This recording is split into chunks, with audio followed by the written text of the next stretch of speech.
Majoriteten av marknadens ekonomer de lutar åt att Fed kommer sänka styrräntan med 25 punkter ikväll till 4%. Och med mig för att prata mer om det här har jag Susanne Spektor, chefsekonom från Danske Bank. Välkommen till EFN. Tack. Blir det en räntesänkning från Fed ikväll, tror du?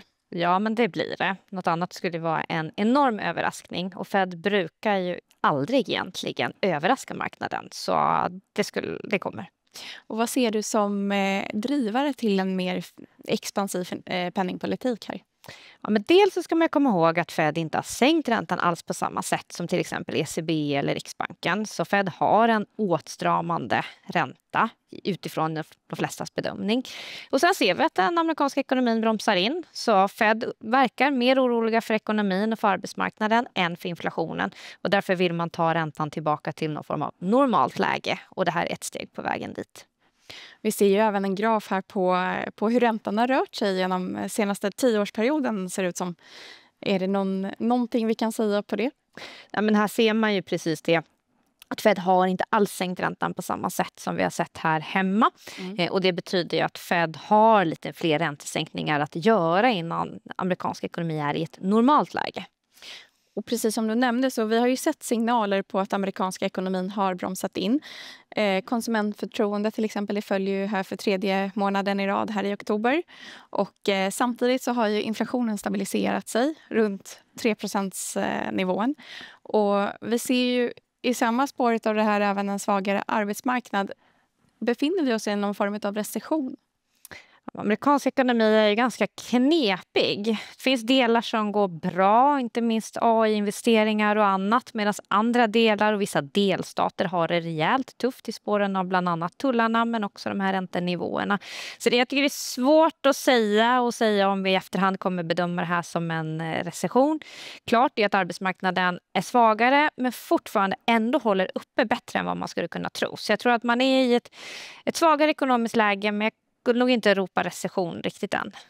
Är det ett tecken på att Fed har agerat för långsamt? Å ena sidan och å andra sidan, ja, men ekonomin skulle nog kunna ha mått bra av lite snabbare räntesänkningar. Men inflationen är också hög och den har fortfarande inte varit på målet. Och tittar man på till exempel småföretagens prisplaner så pekar de snarast uppåt än neråt. Så det framstår ju också som att inflationen snarare biter sig kvar kring 3%. Och där verkar Fed då ändå vara mer orolig för att ekonomin ska bromsa och kanske fine med en inflation på 3%. Men givet att inflationsmålet är 2 så tycker jag ändå det är svårt att säga att Fed har varit för långsamma. Man kan också argumentera för att de är lite för liberala med tolkningen av inflationen. Och samtidigt så har vi ju en government shutdown i USA fortfarande sedan 1 oktober. Hur länge tror du att den här kan pågå och när börjar det bli problematiskt? Ja, men det är ju delvis problematiskt redan. Dels så blir det låg visibilitet. Vi vet ganska lite om data faktiskt i USA. Löner som inte betalas ut. Det kommer bli rejält tufft när 40 miljoner som lever på såna här food stamps inte kommer kunna få de bidragen. Så det är klart att det är kännbart. Men det finns väldigt lite tycker jag som talar för att det är på väg att ta slut.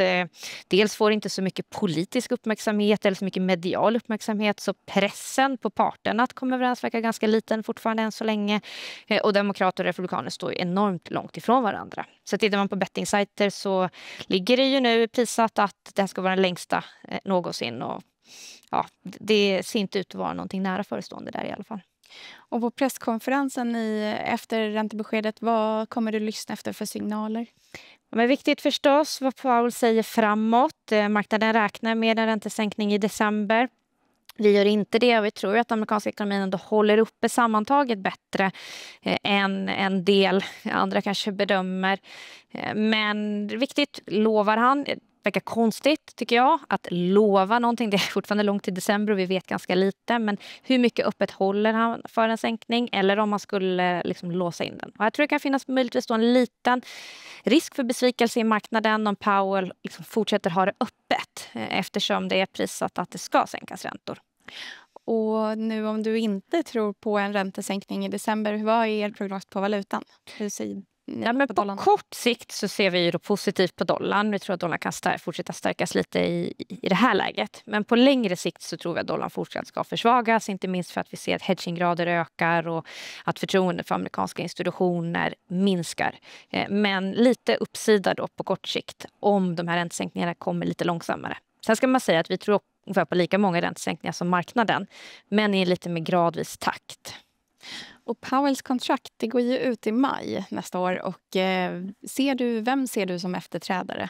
Ja, men jag vet inte om jag är bättre informerad än någon annan. Men om man tittar på bettingsajterna så är ju Hassett favorit just nu. Det skulle vara lite av ett wildcard. Ett tag såg det ut som att det skulle bli någon av de sittande ledamöterna. Framförallt Waller var ju tidigare favorit. Det hade ju varit mer status quo.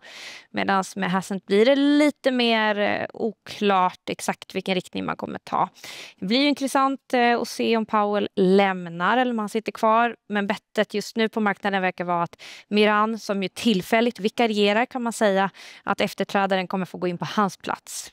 Och när tror du att det kan bli klart? Ja, det har väl signalerats att det inte skulle behöva vara så långt borta. Och jag tror att det finns ett mål från administrationen att om du har en ny på plats eller du har annonserat vem det ska vara så kan du ha som en skuggchef som pressar Powell genom att liksom säga hur politiken borde utformas. Så jag tror att det ligger i deras intresse att få det klart ganska snart. Men sen ska den godkännas. Men det lär man ju tänka sig. Om det blir någon av de här 5 så är alla kvalificerade på pappret. Det är svårt att se republikanerna i senaten skulle ta striden på den här med tanke på en del andra som har släppts igenom. Tack Susanne för att du gästade.